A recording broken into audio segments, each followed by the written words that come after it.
As people across the country struggle with shortages of eggs and soaring prices, a company is helping people get their own egg-laying chickens. Rent the Chicken serves areas across the country with locations in Vancouver, Washington, and Portland, Oregon. Joining us to continue the conversation is the co-founder of Rent the Chicken, Homestead Jenn. Jen, nice to have you with us this morning. Hi, good morning. How are you guys? We're good. Thanks for joining us. So can you start by telling us, why did you and your husband Phil start this company in the first place? We're maniacs. That's why, I'll tell you. We had some backyard chickens, and I was looking for something to do that's fulfilling. And he did this crazy search online for crazy business ideas, and chicken rentals was on there. And he said to me, "Do you want to rent some chickens?" And I said, "Well, I can work the power tools and we have some chickens. Why not?" So Rent the Chicken was hatched in 2013. Why not? I love that you said it was hatched instead of launched. That's awesome. So we've been reporting the bird flu is really driving a lot of the egg shortages and soaring prices we're seeing across the country. Have you and your husband seen an influx in demand for your services? My goodness, our phones are ringing like mad, and our online inquiries are filling up so quickly. And so we are just trying to do our best to get back to everyone and answer any questions that they have. We really have seen an uptick, not necessarily because of the price of eggs, but because of the shortages. People want to make sure that they have eggs available to them, and with Rent the Chicken, they don't have to worry about the price of eggs at the store. They don't have to worry about not having eggs. I love the photos that we're showing too, with some of the kids holding the chickens.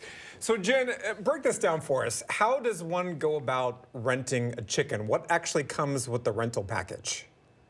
We provide 2 to 4 egg-laying hens with a portable chicken coop, as well as feed for the rental. The rental's usually from spring until fall. We provide either an in-person or video tutorial, as well as an instruction sheet, a chicken keeping book called Fresh Eggs Daily by Lisa Steele, and a phone number to call. We are chicken friends to our renters, so we're available to answer those questions. 2 chickens lay about a dozen eggs a week, and 4 chickens lay about 2 dozen eggs a week. Spring until fall. If it's not a good fit, wait for it, they can chicken out. I'm sorry. I love this. Okay, a dozen eggs a week. That's pretty good. And I love the fact that you all have an on-demand like phone line open. What are some of the common questions you get when people do call if they need some help? Well, sometimes when the chickens are out, and we recommend if someone's going to let their chickens out, and they as long as they're outside with them, we want a responsible human to be outside in the yard with the chickens if they're outside of the coop. I can't tell you how many times I've received a frantic phone call of someone saying, "I think that my chicken isn't alive." Oh my, tell me, what's going on? Please tell me, this is like an emergency.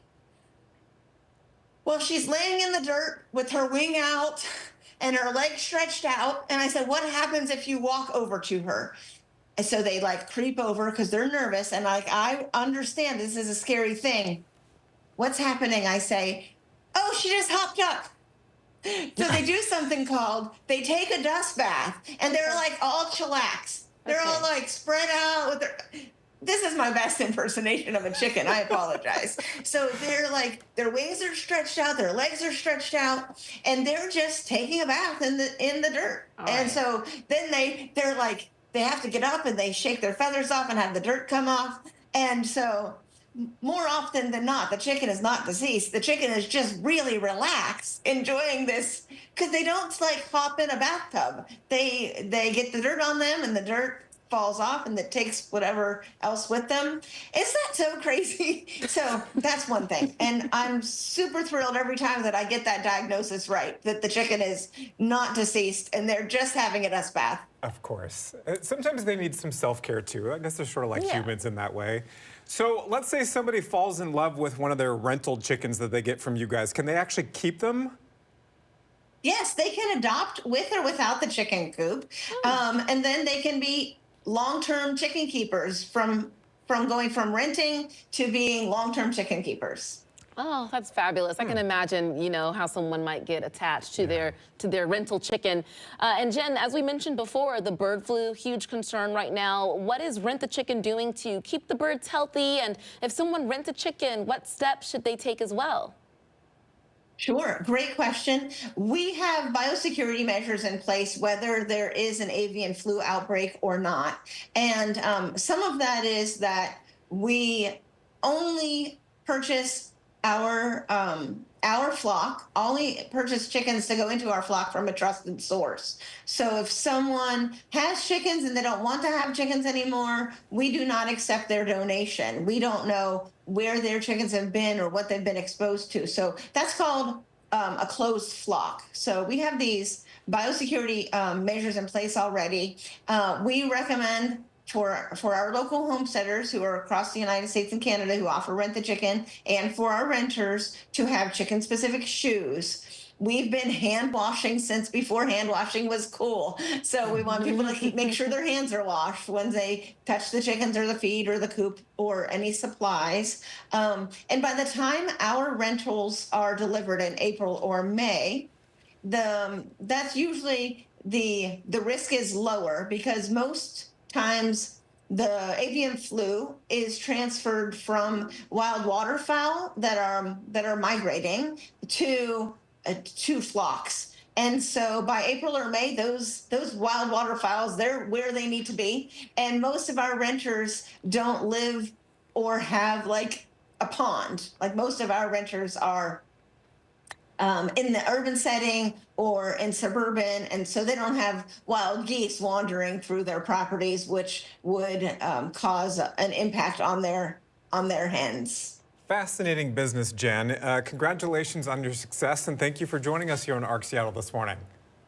Thank you. My pleasure. Thanks for having me. Rentthechicken.com. Rentthechicken.com. That's probably my favorite ARC Seattle interview of the month. Thank you, Jen. That was so fun to learn about. Oh, great. Appreciate it. Yes. All right. If you want to learn more about Rent the Chicken, we made it easy for you. Just scan the QR code that's going to pop up right there in the corner of your screen.